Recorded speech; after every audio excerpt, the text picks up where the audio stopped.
Another day, another rides mga idol. Ayan. At ito yung ipinalit natin kay Bunso, si Kawasaki CX-25R mga idol. For your information, kaya ako nagpalit sa may mga konting kadahilanan. Ayan, konti, di ba? For info mga idol, ay yung isang ano ba yun? Rason kaya pinili ko itong nag-adventure bike. Give up ko na si Bunso. Comfort, yun. Comfort ng isang driver, siyempre, yun ang number one. Kaya give up natin si Bunso. At ito nga, bago, si Red Benelli TRK 502. Siyempre, maliban sa komportable ng isang driver, alam ko mabigat ito, mabigat sa mabigat, pero pag tumatakbo naman na siya, is okay naman na siya, di ba?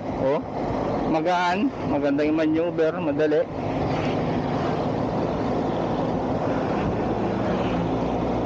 Ang isang kadahilanan mga idol kaya nag-adventure ako is yung mga madadalang gamit.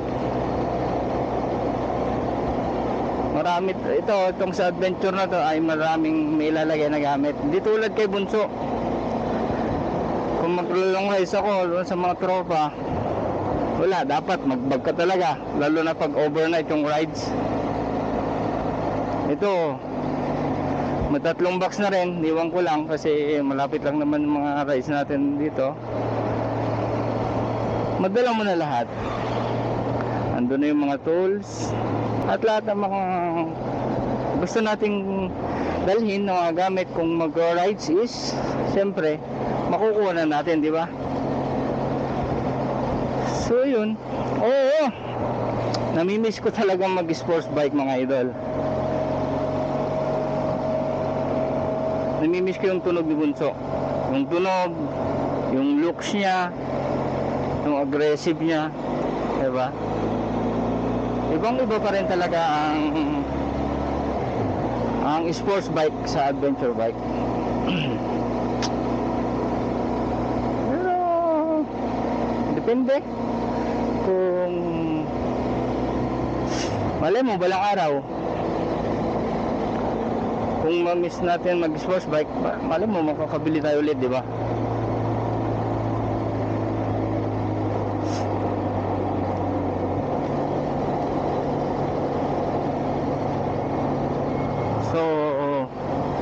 Ayun lang guys.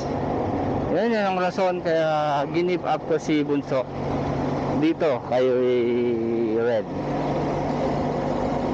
So sana suportahan nyo ang aking mga video na i-upload kasama itong si Red. At soon, very very soon, marami na tayong magawang vlog about sa motor adventure natin kay Red. Malapit na. At may gagawin tayong vlog about kay Red soon, if God permit. Antabayanan na lang mga idol. Pero sa YouTube nyo na mo papanood, di ba? So yun lang mga idol. Sana suportahan nyo ang aming mga motovlogger, sa ating mga motovlogger dyan. Huwag kayo magsawang suportahan dahil sa inyo kaya kami nagpapatuloy sa mga pagbablog sa ito, mga adventure rides, short ride, long ride, at mapuntahan yung mga iba't ibang lugar na gusto namin puntahan. Siyempre makikita na rin ninyo, di ba? Kung di pa kayo nakapunta sa mga lugar na yun, mga pinupuntahan namin, at least may mga idea kayo. Pasyalan soon, di ba?